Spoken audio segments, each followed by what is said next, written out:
Well, Assalamu alaikum dear students. I'm Engineer Abdul Basit and we are in lecture 28, week 14. Okay, the topic we are going to cover here today is the flow net. Okay, so this is actually the continuation of that previous topic which was discussed in lecture number 27.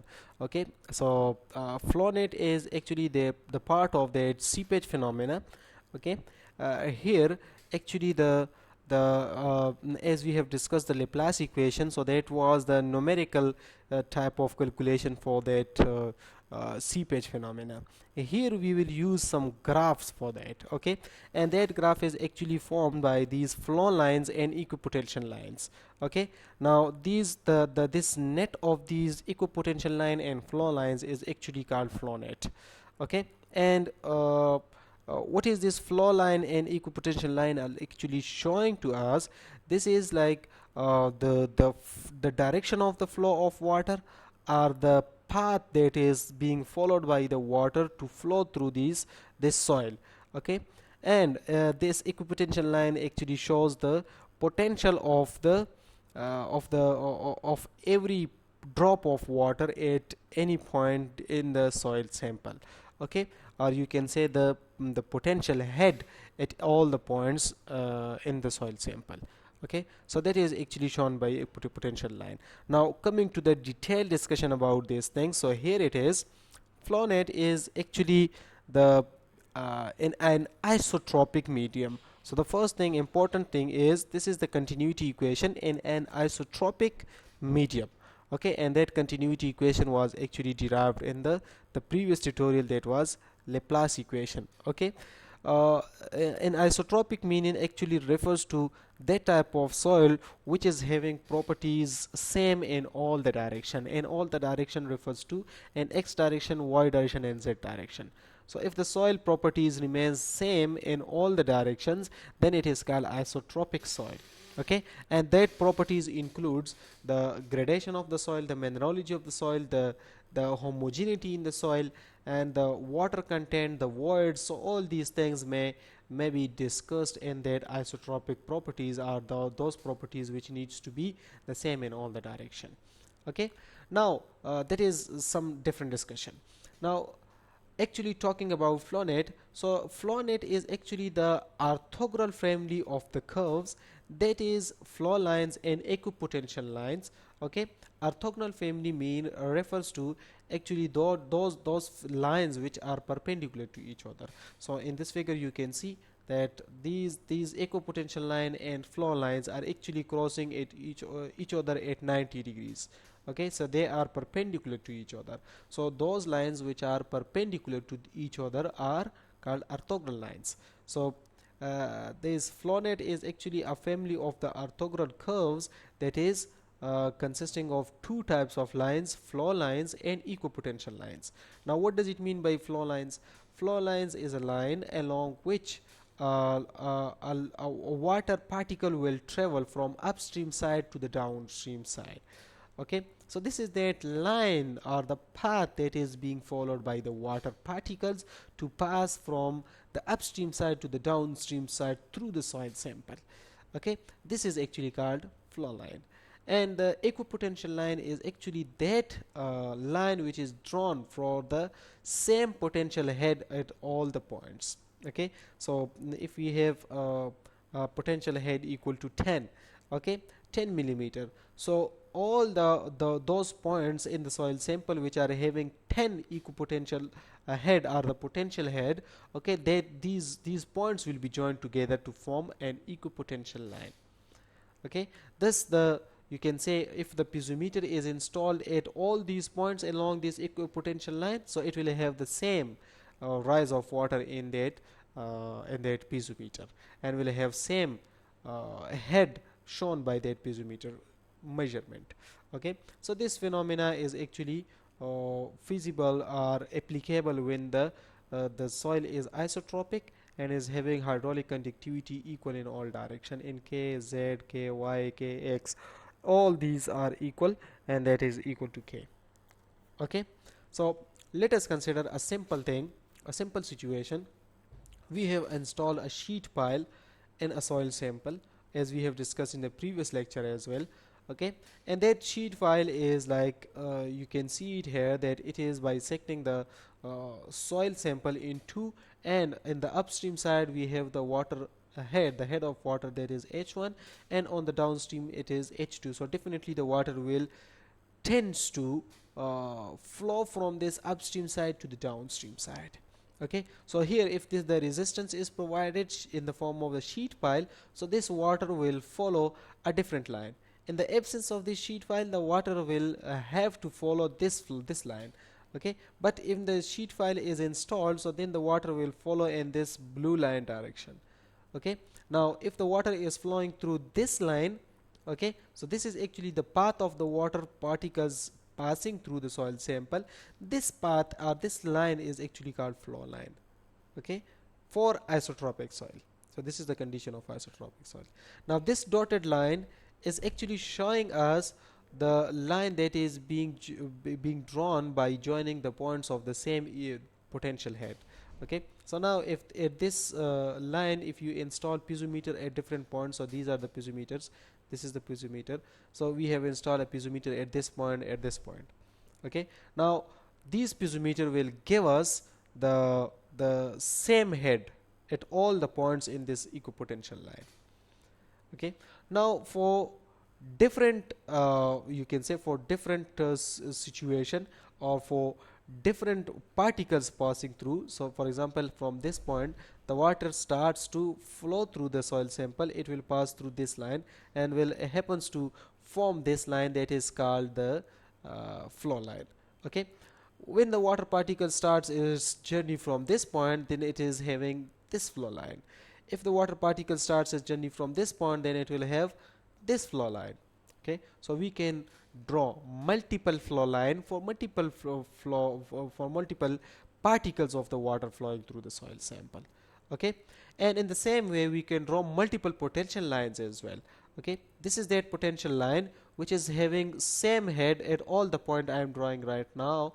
These points are having the same head. Okay, that may be equal to, for example, 10 millimeter. Okay, now this is their second equipotential line which is drawn for some different potential head, and along this line all the potential heads remain the same. So this is that, for example, these points will have all these points are having the same potential head. Okay, similarly these, and this is again the potential line that is being drawn, and it is having same potential line. These 3 points, this one, and this one, these are having the same potential head.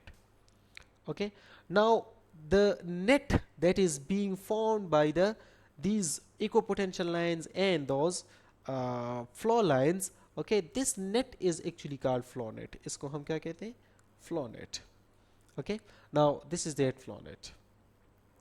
Okay, the conditions or the things that needs to be kept in mind before drawing this flow net is: number one, there will be two types of lines, equipotential lines and flow lines.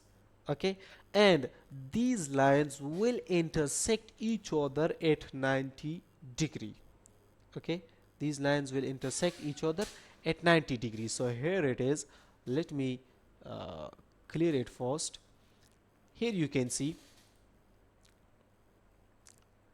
here it is. The equipotential line intersects the flow line at right angle. The flow element formed are approximately square. So this is that flow element.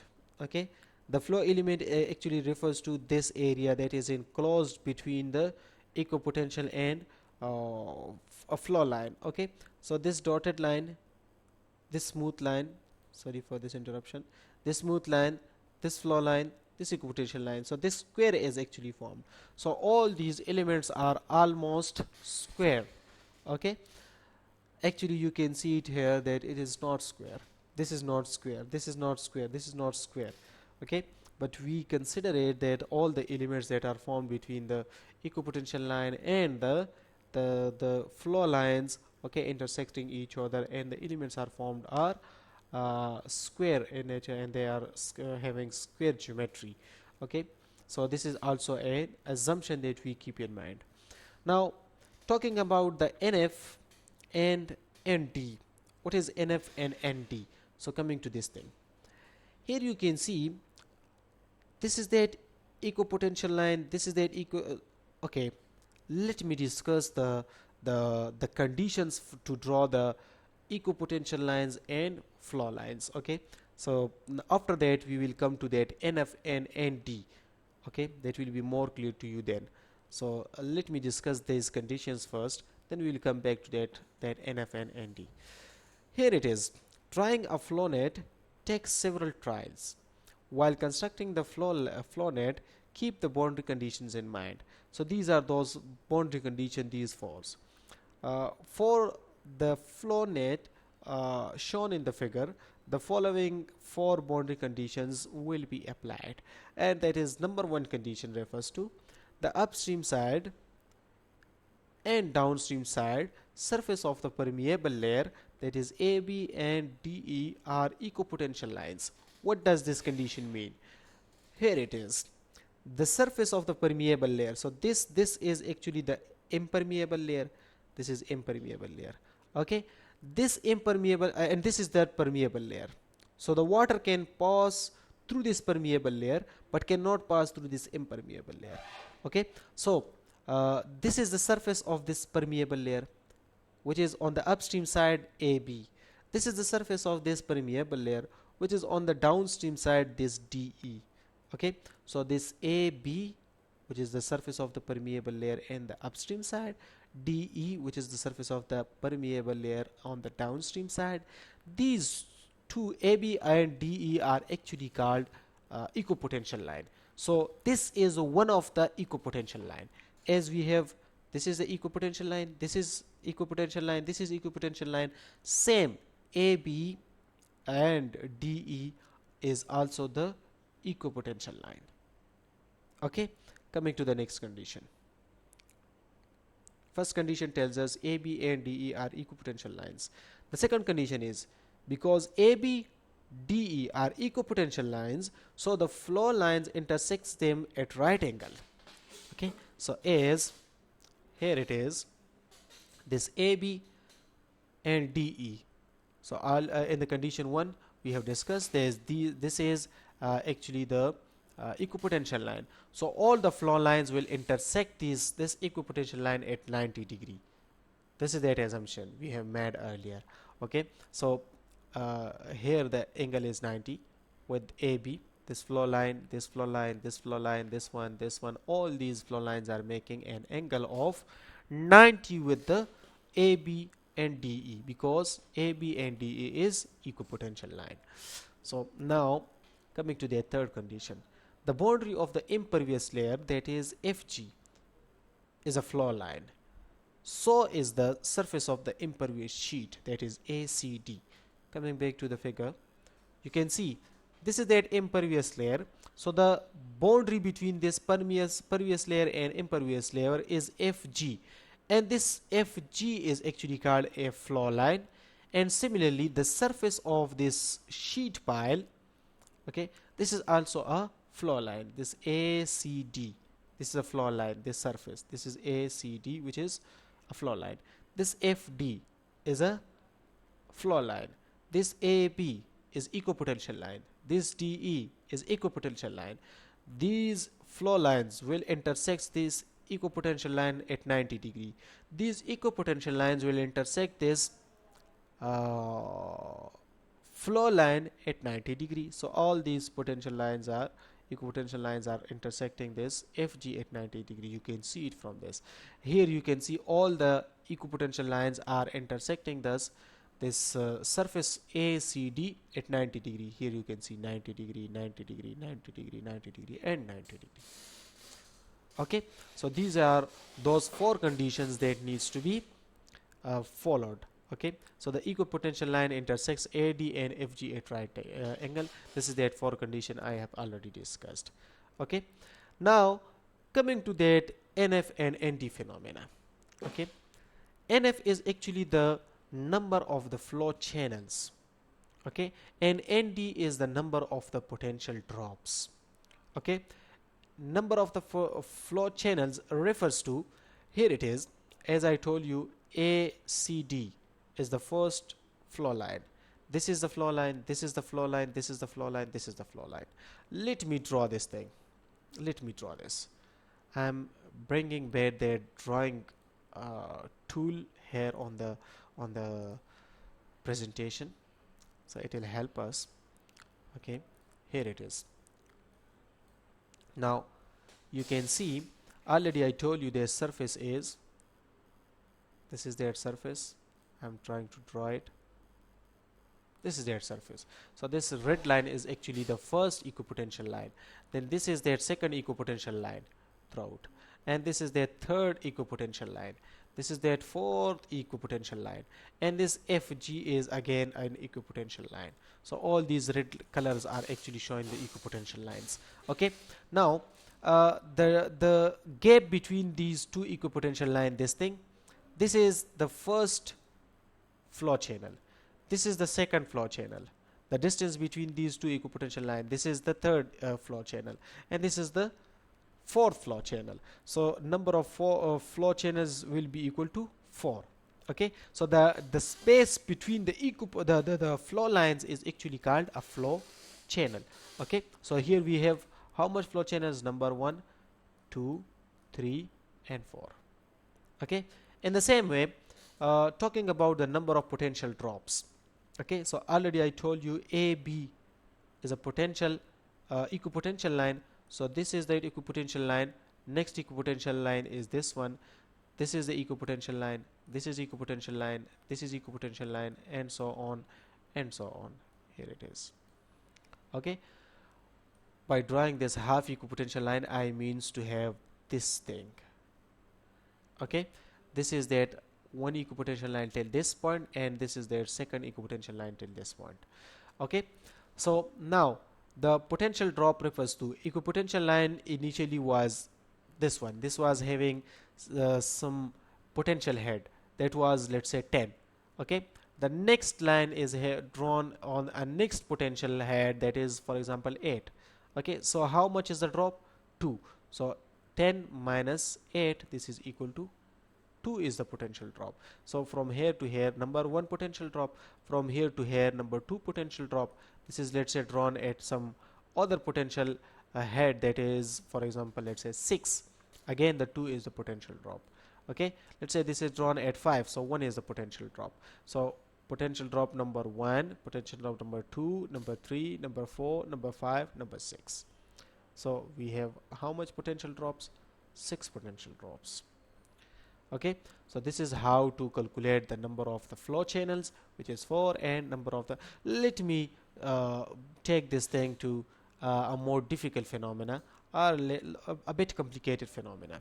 Here you can see this is that dam structure drawn in a big non-geometrical shape. Okay, then here it is, this surface, this is the first equipotential line, this is equipotential line.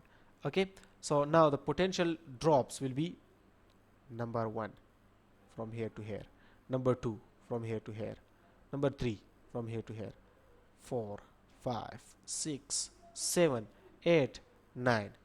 So 9 potential drops. Okay, talking about that flow channels. So this is that the first flow lines, the surface of this dam, first flow channel, the between two flow lines, number 1, number 2, number 3, number 4, number 5. This is their flow line. Okay, so 5 is the number of flow channels. Okay, so this is how you can draw the flow net. Okay, and inshallah in the next tutorial, in the next week, we will discuss about this, how to draw it and how to work on these equipotential lines and these flow lines and the flow net diagram, how to find out the seepage from these diagrams and these graphs. Okay, so this will be a detailed discussion, and it will be a very important discussion as much the seepage phenomena is concerned. Okay, thank you very much for your time. Thanks for watching. Assalamu alaikum.